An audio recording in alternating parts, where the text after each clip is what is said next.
Elwood Alfred Towner was born June 3, 1897, in the Siletz Reservation in Lincoln County, Oregon. He was of the Rogue River tribe. Shortly before he was born, the Rogue River War pushed his tribe out of the area and into the Siletz Reservation in western Oregon. He would attend the Chemawa Indian School in Salem, Oregon. He was a good student with aspirations of becoming an attorney when he got older. As a late teen, he would join the United States Marines, where he'd serve as a private during World War I. After the war, Towner would go to college to fulfill his dream of becoming an attorney. He would attend Willamette University College of Law, where he'd graduate in 1926 with his law degree. He specialized in Native American law, advocacy for natives, and taking up cases in the United States federal courts against how native money was distributed and the various uses of native land. As the attorney for Oregon Indians, in 1931 he would testify about the land issues in Siletz Reservation on behalf of the Rogue River Indians. He would testify, "There is no available room for them. The reservation was opened up for settlement, I believe, in 1894. They were given allotments. That is, the Indians that were living at that time. At the present time, there are 4 sections of land held in trust by the government, but most of that is timber. Otherwise, there is no available land at Siletz to be given to the Indians. The Indians in southern Oregon, or lots of them, many of them, have never received any land, including myself." In 1932, he would write a letter to the Myrtle Point Herald, giving an Indian perspective on the Battle of Battle Rock. It would be printed May 26, 1932, and it said the following. "I understand that 9 men, namely J. H. Egan, John T. Slater, Geo, Rideout, T. D. Palmer, J. Hussey, Cyrus W. Hedden, Jazz Kerrigan, Erastus Summers, and Captain Kirkpatrick, comprised the little colony on Battle Rock on June 10, 1851. None of the above men were familiar with the Indians, their language, or customs, and in fact, none of them ever lived among the red men until they reached Port Orford on the morning of June 9, 1851.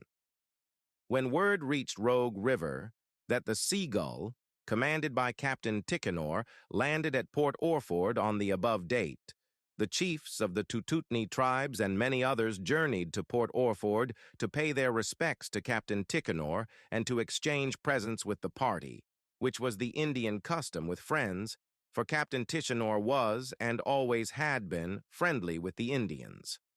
When the Rogue River Welcoming or Reception Committee reached Port Orford, the Seagull and Captain Ticknor had pulled anchor, or the mud hook as it were, and were bound for San Francisco.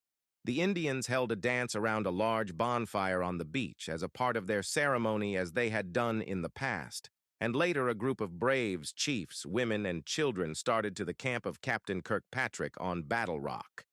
As above stated, Captain Kirkpatrick and his party knew practically nothing of the Indians or their customs and misunderstood the visit of the Indians to his camp.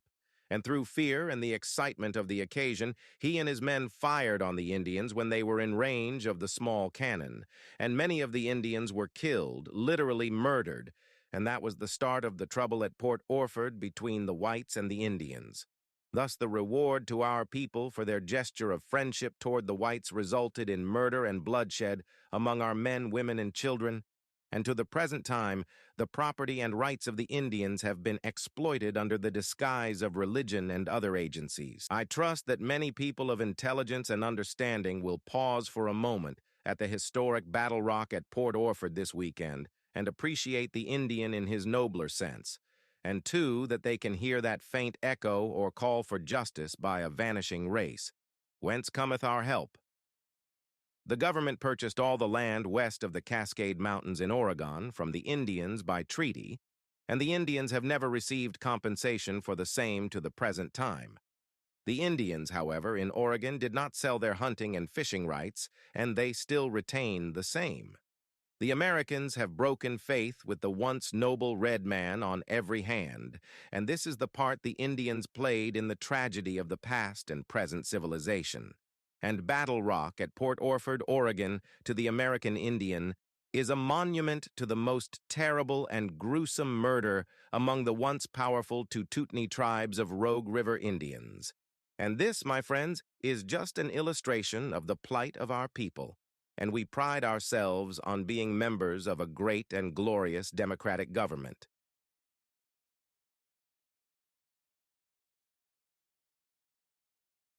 He would adopt the name Chief Red Cloud.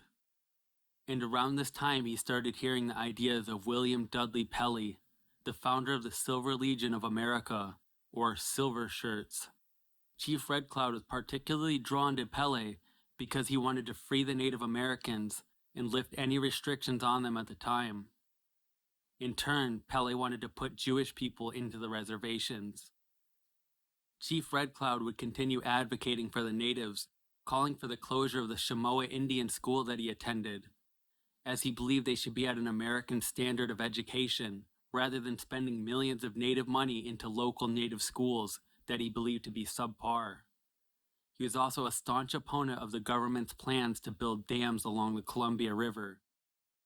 Now with the seeds planted from Pelley, the rise of Benito Mussolini, and the election victory of Adolf Hitler, Chief Red Cloud started a working relationship with the German-American Bund in the Silver Legion. He would speak about a spiritual connection between him and the Silver Legion, saying, "We are guided just like Chief Pelley is guided. I have certain gifts, and I knew that I was going to meet the chief, and I met him." His greatest legal fight was against the Indian Reorganization Act, in which he called a Jew Deal by Franklin Roosevelt, who he would declare was Jewish, labeling him President Rosenfeld. The way that they used to select the leaders in the past was some chief, the main chief, recognized that there were all of these subgroups among the large group. He also recognized who was looked to as the leaders among those subgroups. And those were the individuals who he would choose to say, all right, you come to my teepee and we'll sit and we'll talk and we'll discuss the issues that are facing us as a large group. And the decision-making was one of consensus building, where chiefs recognized that anyone disagrees, they'll leave. They won't be a part of the group. And so to maintain the integrity of the large group, we have to come to some form of agreement that we can all live with on any of the issues. So after they used that type of decision-making with the Reorganization Act, the type of decision-making that they wanted to impose on the people was to vote the majority rules. It's always going to be dissenters. There's always going to be, so that form of decision-making just didn't make sense to the traditionalists, and they didn't participate. What ended up being the result of the Reorganization Act was that the traditionalists became disenfranchised. They had no voice, they had no representation. You vote for your leaders, and so the ones who were assimilated and adapted to voting voted in people who thought and behaved just like them. So we had an assimilated tribal council. And people on the tribal council who, for example, right now our tribal council, if any of the elders who speak the language fluently was to go in and to address the tribal council in the language, out of the 10 tribal council members, they wouldn't have any that could completely understand what they were saying. Chief Red Cloud would begin meeting weekly with the Bund and the Silver Shirts. He would tell the Bund at a meeting, quote, "Whether you know it or not, Adolf Hitler's government is established on an Indian model and according to Indian principles." In the late 1930s, Chief Red Cloud would travel around the United States, quote, "dressed in full Indian costume, beautiful headdresses of white, green, and lavender feathers, a thunderbird design in the center of his headband, with a swastika on each side, pants of buckskin, trimmed with fringe and beads, a beaded vest, and armbands beaded in a swastika in a thunderbird design." In his speeches, he would praise Adolf Hitler, declaring the danger that the Jews posed to America and the Native Americans, the dangers of communism, and the subversion of democracy. He would speak of a day that Indians and white American Christians would unite to fight against the Jews. He would travel to Seattle, Los Angeles, Washington, D.C., San Francisco, Phoenix, Alaska, even going outside the country, speaking in Canada and Mexico. In 1937, Chief Red Cloud would be contacted by David Robinson, the head of the ADL in the area, demanding that he meets with him about his anti-Semitism. which Chief Red Cloud would refuse. Shortly after this call from Robinson, a man would attempt to ambush Chief Red Cloud outside of his home. The man kept asking him if he was, quote, the fellow who had been blasting away at the Jews, and a fight ensued. After it was all said and done, Chief Red Cloud would say that he won the fight. Possibly believing the man that tried to ambush him was sent by the ADL, he would allegedly tell a member of the ADL, You go and tell David Robinson that there is a secret organization of 50,000 people here in Portland that are ready to act at the proper time. Nobody but the members knows anything about it, but it's going to do plenty when it begins. It has 75,000 members around San Francisco, members in San Jose, Palo Alto, Santa Cruz, and other towns in California, and about 35,000 members in Seattle. And we know what we are going to do.